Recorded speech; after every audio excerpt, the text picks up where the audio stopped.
Jangan juga kalian sibuk mempermasalahkan kenapa Pak Jokowi harus tampil, saya bilang. Untuk apa? Gak mungkin seorang Pak Jokowi tidak memperhitungkan secara matang gitu kan, langkah politiknya dia gitu. Ada yang bilang, kenapa Pak Jokowi nggak jadi ketua umum saja, gitu kan? Ya, jadi ketua umum ini menurut saya ya, mau jadi ketua umum atau tidak jadi ketua umum, itu tidak akan mempengaruhi masanya Pak Jokowi. Pertanyaan sekarang, Pak Jokowi itu tidak pernah kalah untuk dirinya. Nah, pertanyaannya, apakah Pak Jokowi tidak akan kalah untuk orang lain?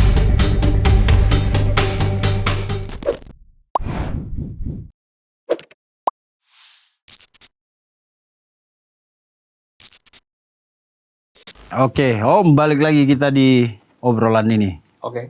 Meja besar ini. Pemirsa, diskusi tentang kehadiran kembalinya Pak Jokowi ke kancah politik sebenarnya nggak kembali, selama ini masih ada di kumparan yang sama Pak Jokowi ini ya. Walaupun tidak seaktif.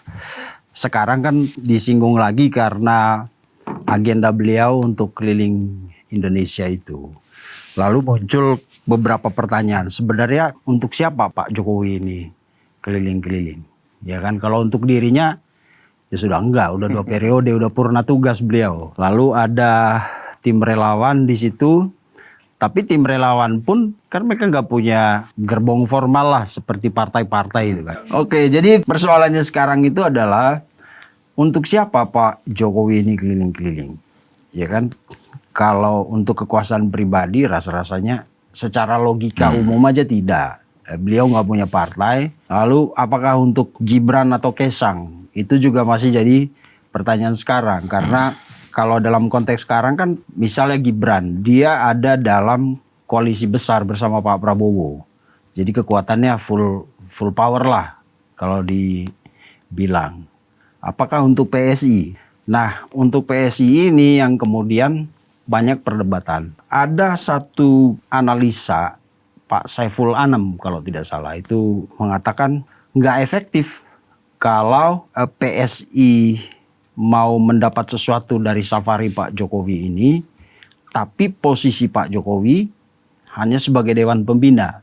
Dan itu pun baru dibahas seperti kata Mbak Grace waktu kunjungan ke Kupang. Kan ada rencana bahwa Pak Jokowi akan masuk sebagai Dewan Pembina. Nah, posisi Dewan Pembina kalau di PSI kan sebenarnya tidak punya kewenangan yang terlalu besar. Karena di AD/ART mereka, keputusan terakhir itu ada di Dewan Pendiri. Dan Pak Jokowi nggak ada di situ kan.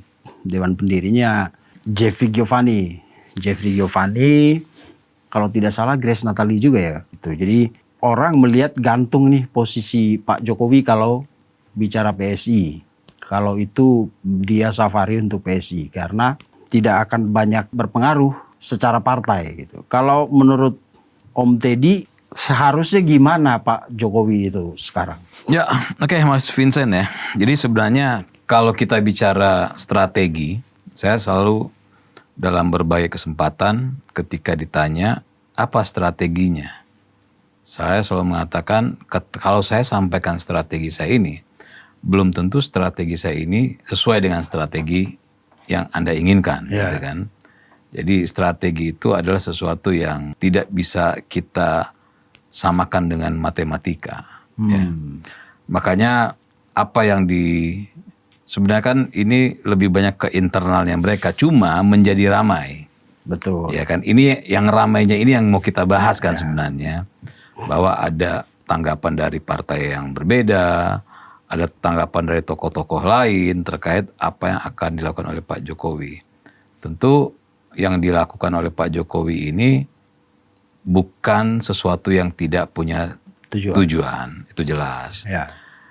Yang dilakukan oleh Pak Jokowi ini adalah bagian dari safari politik. Tujuannya, endingnya adalah agar supaya partai yang akan dia naungi itu mendapatkan suara besar.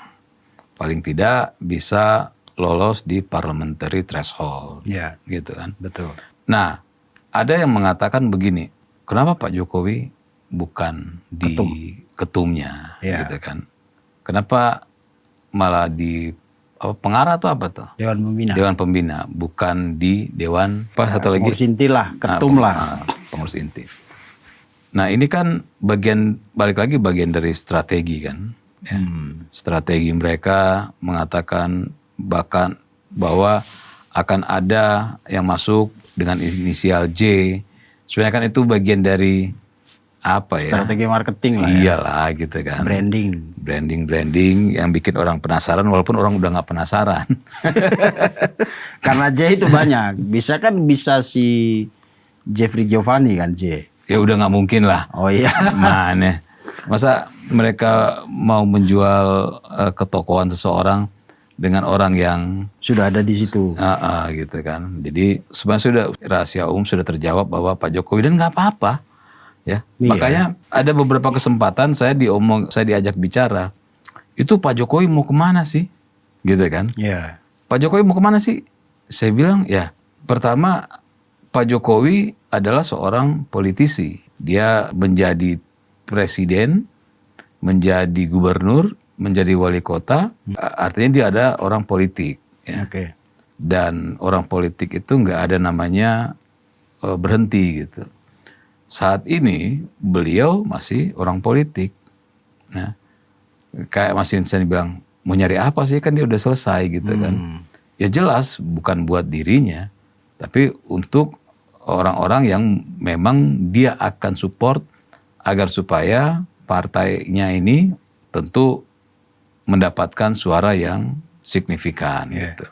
Nah lalu ada yang mengatakan, kenapa Pak Jokowi katanya mau berhenti ya, mau di Solo aja. Nah, saya bilang loh, kenapa harus kalian urus hal itu? Memang ada aturannya kalau mantan presiden nggak boleh terus melakukan kegiatan politiknya gitu kan.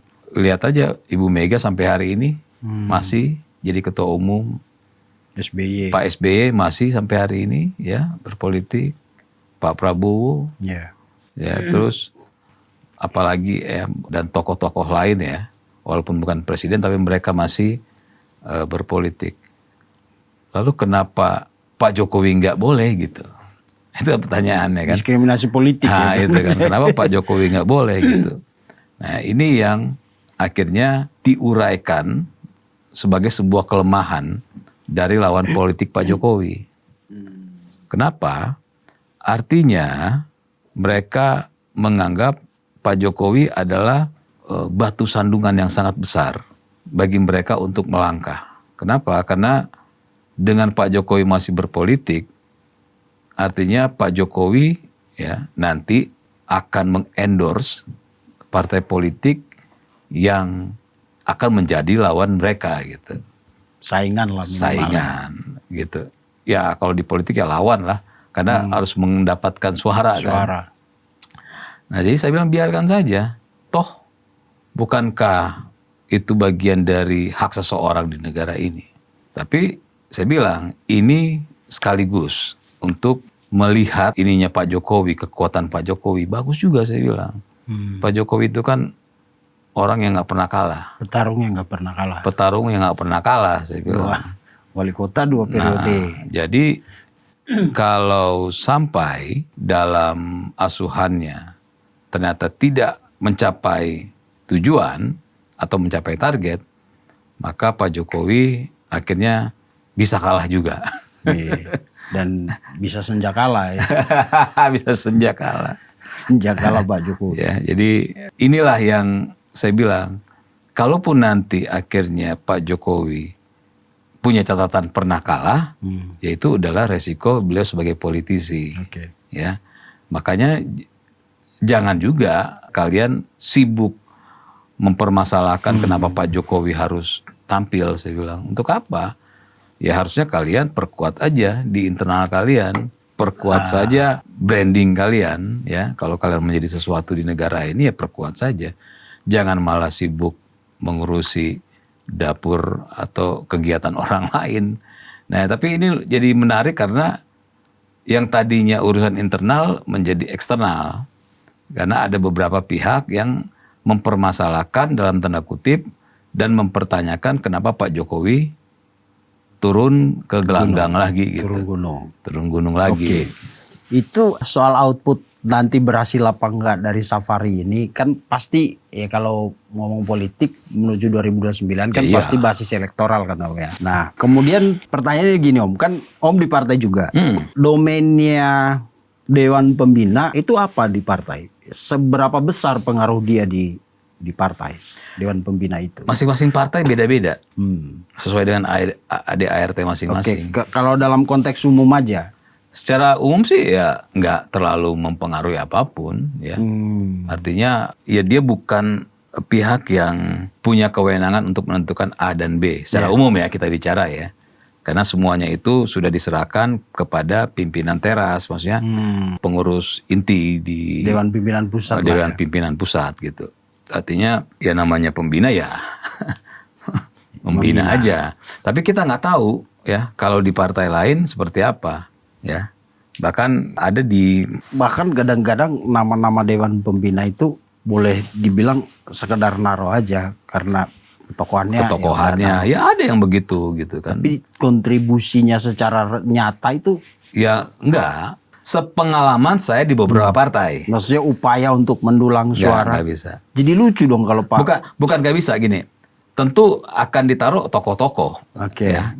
Tentu akan taruh tokoh-tokoh. Tujuannya ya agar ada keterkenalan ya. Iya. Tapi kalau untuk membuat keputusan ya partai itu tidak sampai masuk ke situ. Oke, gitu. jadi kalau ibarat dalam Secara umum ya, tapi belum tentu di partai yang lain ya. Kalau partai lain bisa aja. Ibaratnya kalau taruhlah 2029 tuh kita anggap sebagai medan pertempuran, Dewan Pembina itu bukan jenderal yang memutuskan. Iya. Secara umum ya. Secara umum yang saya alamin. Jenderal itu ketua umum dan pengurus-pengurus pusat itu. Iya. Oh, berarti untuk mempengaruhi, mungkin kan memang kita percaya Pak Jokowi ini punya magnet. Makanya kan ada partai yang ketua umumnya si A, pembinanya tetap si A juga. Ketua umumnya juga jadi pembina. Kan ada yang begitu gitu. Gitu. Ada yang begitu. Jadi secara struktural kalau Pak Jokowi ada di situ misalnya sebenarnya pengaruhnya tidak terlalu besar. Ya sebenarnya kalau nih ya, misalnya Pak Jokowi masuk di partai manapun ya, tentu pengaruhnya besar. Karena Pak Jokowi ini masalahnya Pak Jokowi. Iya. Ya. Pak Jokowi yang memiliki basis massa yang sangat besar. Iya. Gitu kan. Jadi ada yang bilang kenapa Pak Jokowi nggak jadi ketua umum saja, gitu kan. Ya jadi ketua umum ini menurut saya ya, mau jadi ketua umum atau tidak jadi ketua umum itu tidak akan mempengaruhi masanya Pak Jokowi. Tapi gitu. kan kalau ada tokoh tapi mesin politiknya nggak bergerak, repot juga kan Om. Misalnya kita punya mobil mobil baru, mobil sport bagus. Tapi kalau operator supirnya, drivernya bukan orang yang mumpuni, kan sama aja. Iya. Walaupun taruhlah yang tim dia yang memberi advice harus begini, di tikungan begini, bla bla bla. Tapi kan tetap tergantung yang mengendarai kendaraan itu. Iya. Makanya dan mesin-mesinnya itu. Iya, makanya bisa jadi ini kalau saya mau coba menganalisis ya, bisa jadi memang dibiarkan agar supaya misalnya ini kalau saya misal di partai saya nih, Pak Jokowi masuk nih. Ya, saya bisa aja berpikir Pak Jokowi jangan jadi ketua umum. Bisa aja saya berpikir begitu. Apa itu? Kenapa? Karena nanti kalau mengambil kebijakan-kebijakan yang akhirnya berefek nggak oke, gitu kan? Bukan Pak Jokowinya yang kena, gitu. Pak Jokowi masih tetap terjaga marwahnya gitu kan? Masih tetap terjaga marwahnya karena yang ngambil keputusan bukan dia gitu. Kalau saya ada misalnya di partai saya, Pak Jokowi, misalnya kata ketum saya, Pak Jokowi jadi ketum, saya bilang jangan, udah, karena nanti kalau dia salah ambil kebijakan, maka yang akan jelek dianya, sedangkan dia itu ada pengikut yang besar gitu. Oke. Nah, jadi menjaga itu gitu. Itu kan dari sisi Om sebagai orang partai yang misalnya mau menarik Pak Jokowi. Jadi kalau saya dari pihak Pak Jokowi, toh saya masuk dalam partai itu aja, orang udah melihat ini pengaruh Pak Jokowi. Iya. Ya kalau saya di Dewan Pembina kalah juga, mending saya langsung ikut bertempur. Makanya itu kan Ketumnya kan strategi karena strategi. kan orang sekarang melihat PSI adalah Pak Jokowi untuk sementara ya. PSI adalah Pak Jokowi. Padahal posisi dia misalnya Dewan Pembina yang secara struktural untuk menggerakkan mesin partai itu kan nggak full power jadi kan? Karena dia punya batas kewenangan sebagai Dewan Pembina. Ya sama lah kayak begini nih. Kayak PDIP ya, yang dijual kan Soekarno. Bukan Megawati. Ya udahlah, ngapain sih kita mau bohongan Kan gitu. Megawati ketumnya. Oh, Iya masa kan? yang dijual Soekarno? Ya tetap, bahkan Bu Megawati aja jualan Soekarno gitu. Oh iya, itu masuk akal. Iya kan? Nah, tetap terjaga Soekarnonya. Misalnya Bu Megawati, namanya orang, kebijakan Bu Megawati ada yang suka, ada yang tidak gitu kan. Bahkan misalnya nih, ada yang bilang ternyata yang dibuat oleh Pak Soekarno itu tidak dijalankan oleh Bu Megawati PDIP, misalnya waktu jadi presiden. Tetap Soekarno-nya bagus kan. Yang masalah kan Megawatinya gitu. Oke. Makanya di partai itu misalnya Demokrat gitu sekarang gitu kan. Tetap orang Tapi kan Pak SBY-nya gitu ada. Soekarno itu tidak ada dalam posisi kontekstual misalnya seperti posisi Pak Jokowi sekarang yang seperti ada di titik target gitu, diserang banyak orang kan, dan semua orang menunggu kapan lu jatuh gitu.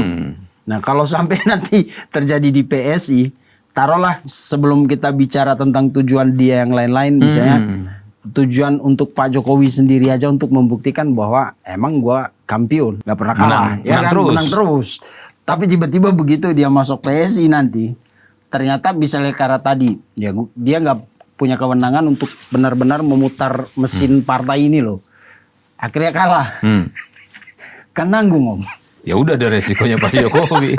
Makanya saya bilang Pak Jokowi itu pasti dia punya pemikiran, ya. Kalau analisis saya, mungkin ya seperti yang saya katakan tadi, kalau dia masuk di partai saya tidak akan setuju dia jadi ketua umum. Karena kalau salah, bukan dia yang salah gitu. Tapi kan sama aja. Karena kan Dewan Pembina juga. Iya. Karena kan tetap masih ada terjaga. dia di situnya. Kayak Pak Karno gitu kan. Ada nggak cita-cita Bung Karno yang dijalankan oleh Bu Mega? Banyak yang nggak dijalankan kan. Iya. Tetap harum kan bagi pecinta Soekarno. Tapi mereka bisa jadi menyalahkan Megawati gitu. Tapi suara Bung Karno nggak akan kemana-mana gitu. Gitu. Sama kayak misalnya nih pecinta Pak SBY kan, Pak SBY presiden 2 periode, pasti banyak pecintanya, banyak pengikutnya gitu kan. Ya pasti gitu kan. Misalnya AHY ngambil langkah A dan B, dikritik, tetap pengikut Pak SBY tetap ada.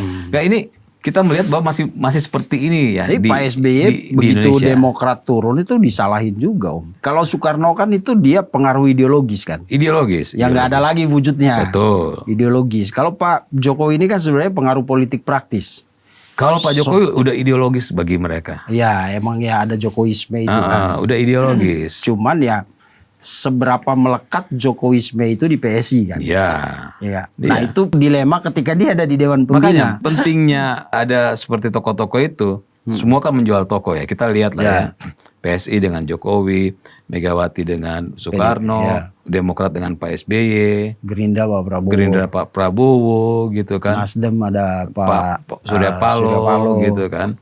Terus yang terakhir nih misalnya ini terbaru saya lihat itu kan Ketua Umum PBB sekarang anaknya Pak Yusril gitu kan. Pak Yusril tetap yang dijual ketokohan Pak Yusril. Nah ini bukan sesuatu yang buruk, memang begitu gitu kan. Makanya saya bilang ini bagian dari strategi internal masing-masing partai yang dimana kalaupun ya saya bilang tadi Pak Jokowi masuk di partai saya berharap dia jangan jadi ketua umum karena biar tetap menjaga marwahnya dia supaya pendukungnya dia itu kalau mau marah aja sama ketum, marah aja sama wakil ketua umum gitu kan, bukan ke Pak Jokowi gitu.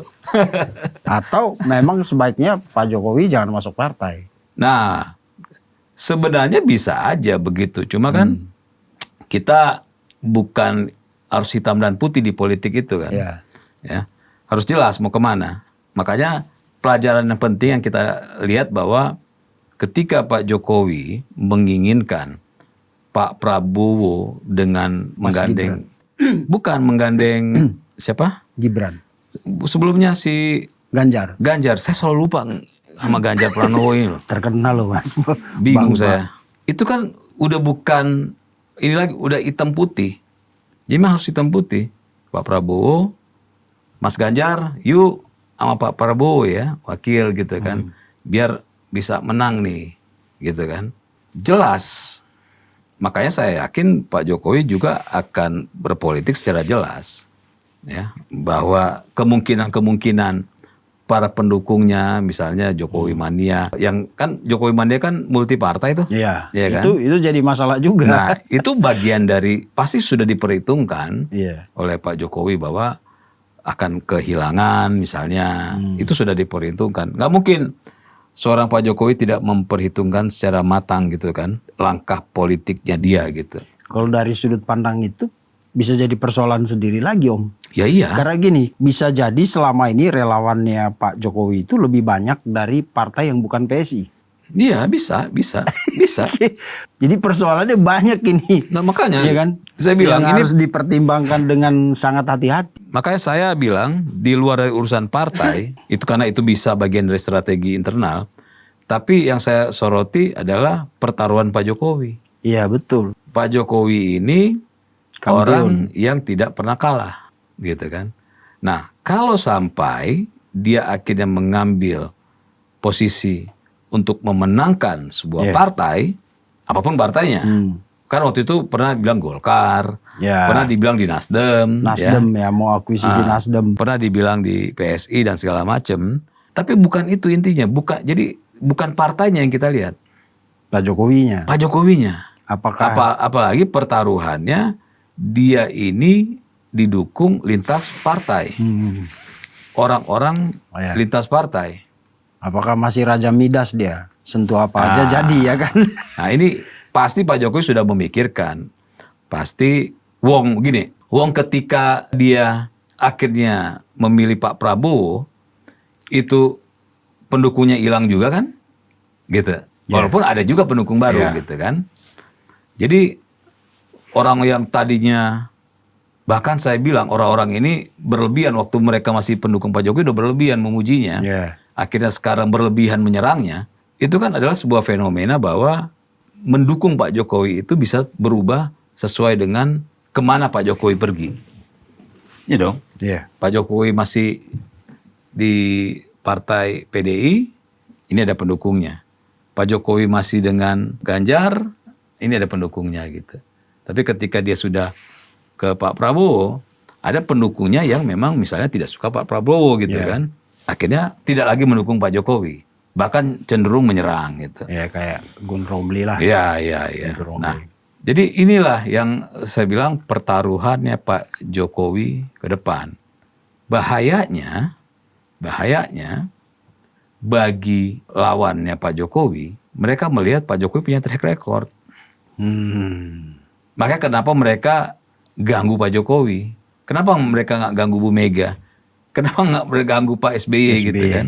Yang mantan presiden. Kenapa harus ganggu Pak Jokowi? Ya karena mereka melihat bahwa Pak Jokowi track recordnya selalu menang. Dan itu yang membuat bobot pertarungan politiknya Pak Jokowi itu sangat berat. Ya iya. Karena semua orang kayak menyorot dan menunggu. Lu menang lagi gak? Menang lagi gak? Kayak gitu ya. Iya. Makanya saya tadinya berpikir begini nih, Mas Vincent. Ini Pak Jokowi, ini tadinya ya, Iya. supaya dia bisa meraup bahkan lintas partai, dia bikin partai baru. Tadinya pikiran saya nih, sehingga dia benar-benar didukung oleh orang-orang yang loyalisnya, itu tanpa ada ketidaksukaan terhadap partai A dan B, gitu kan. Tapi kalau, ini kan kita belum tahu nih, kalaupun akhirnya dia berlabuh ke satu partai, misalnya PSI, maka dia sudah ada hitungan, ada kalkulasi bahwa dia akan kehilangan pendukung, ya.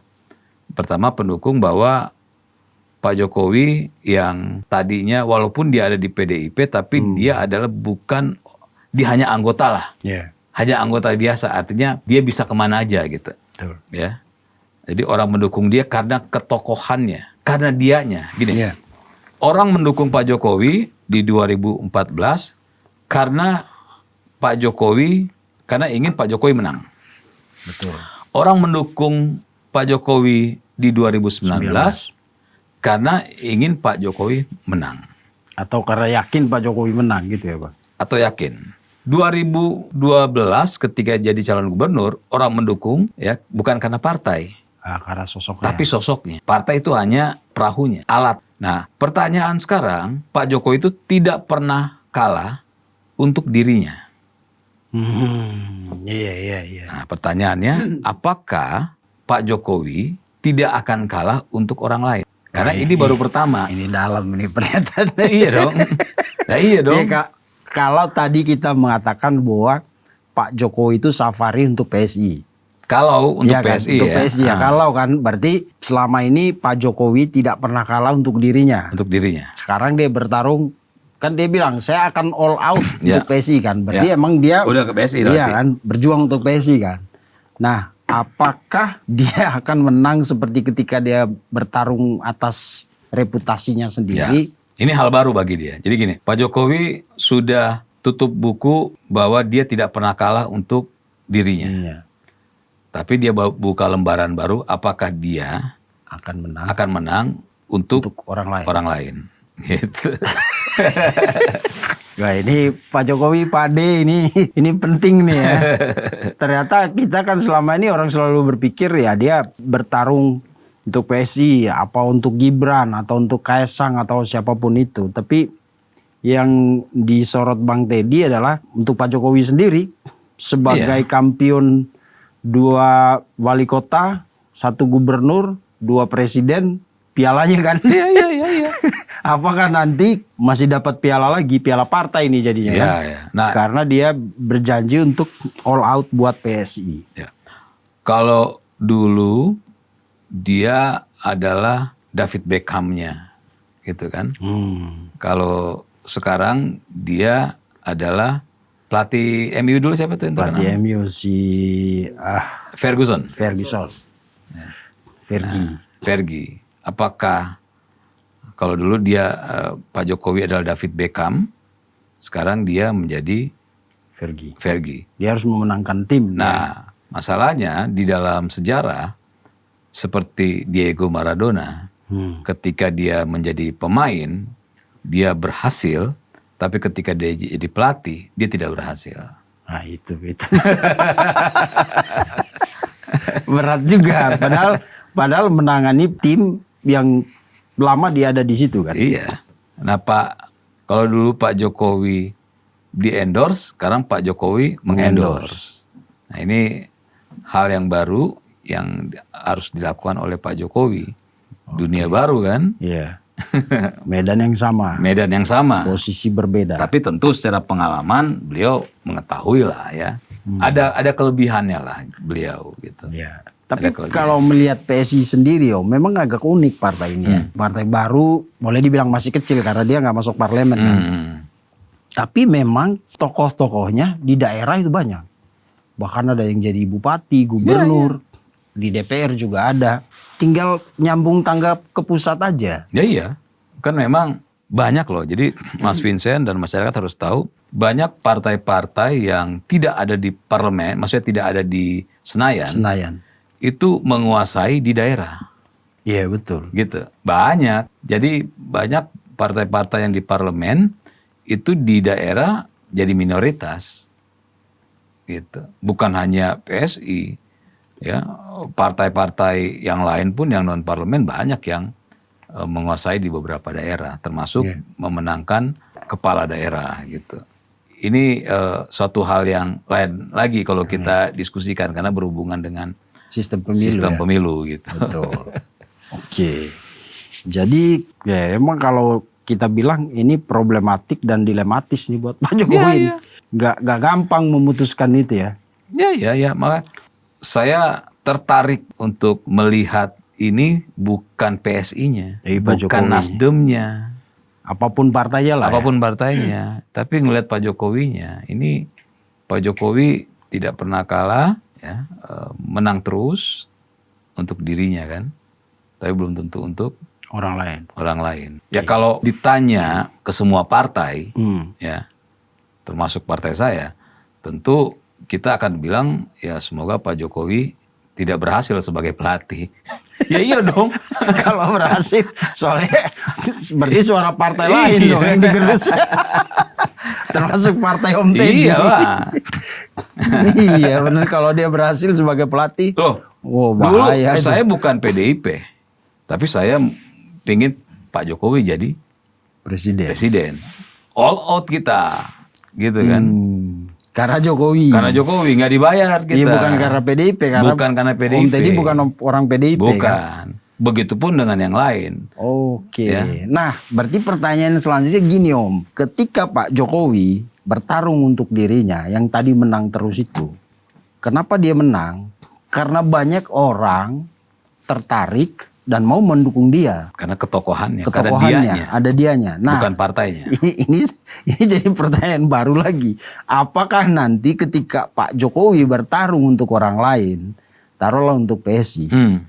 Nah, masih akan banyak orang yang mendukung dia seperti ketika dia bertarung untuk dirinya atau karena ketokohannya itu. Contoh, yang pasti saya nggak akan mendukung. Itu jelas. Ya Ya iya dong. Masa saya tetap mendukung gitu? Nggak mungkin. Itu yang jadi makanya tadi saya ya terus dong. Partai-partai lain tentu nggak mungkin akan mendukung Pak Jokowi untuk memenangkan partai yang bukan partai mereka. Iya dong. Nah, jelas-jelas saya aja lah gitu kan.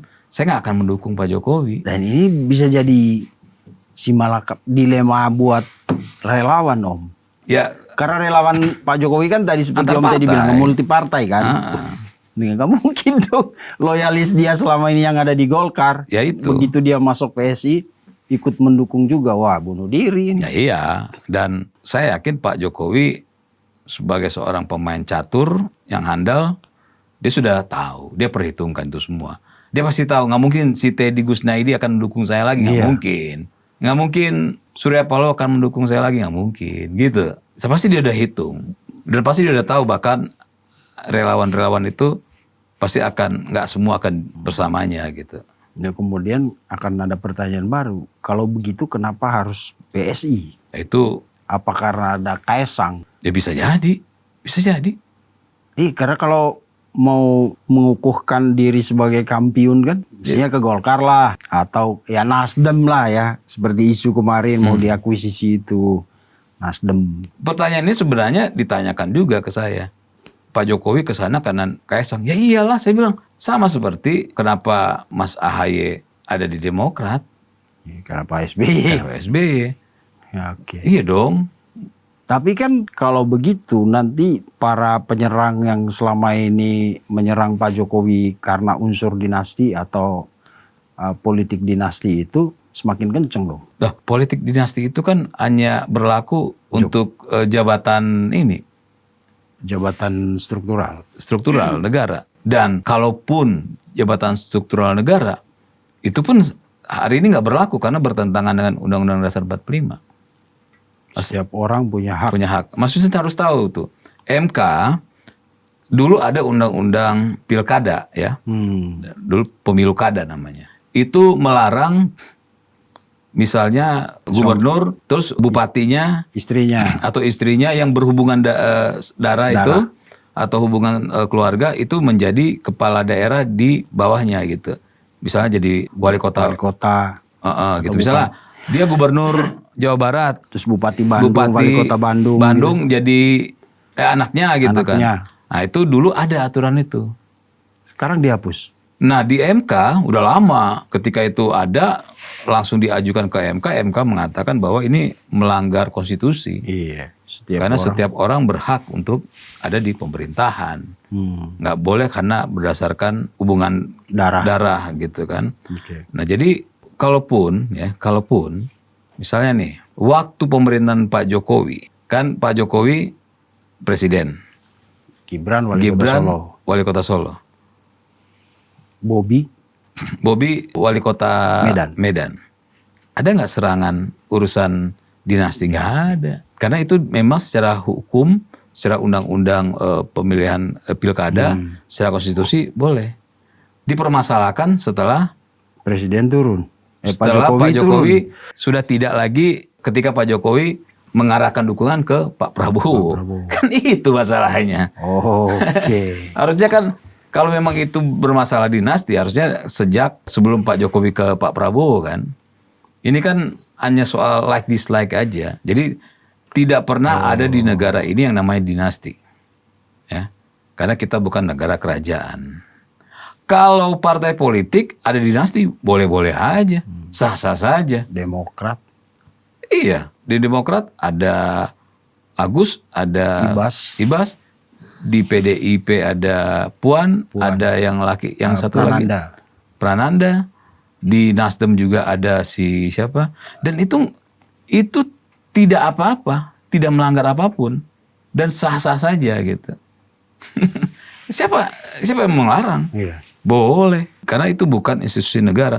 Institusi negara pun boleh. Berarti Om mau mengatakan bahwa kalau dulu Pak Jokowi nggak mendukung Pak Prabowo dan keluar dari PDIP misalnya, keputusan Mahkamah Agung 90 tentang usia itu tidak jadi masalah. Nggak jadi masalah. Oh, berarti ini. Ya kan, ini kan sebenarnya sudah berkali-kali saya sampaikan kan. Dulu itu Puan Maharani ingin menunggu agar supaya kalau putusan MK membolehkan Gibran jadi wakil presiden akan disandingkan dengan dirinya. Lalu siapa namanya? Anies. Yang di bawahnya lagi. Ganjar. Saya lupa mulu nih orang nih. Om harus ngopi sama Ganjar nanti. Ganjar pun begitu gitu kan. Dia menunggu agar kalau putusan MK bisa Gibran secara usia bisa masuk, maka dia akan berpasangan dengan Gibran. Anies Baswedan datengin Gibran, ya, nggak ada masalah. Makanya kalau mereka sekarang misalnya nih berbalik mempersoalkan itu munafik namanya gitu. Nggak pantas mereka jadi pimpinan di negara ini gitu. Buang mereka hianati diri mereka sendiri, apalagi rakyat gitu kan. Oke, balik lagi ke Pak Jokowi ini, Om Safari.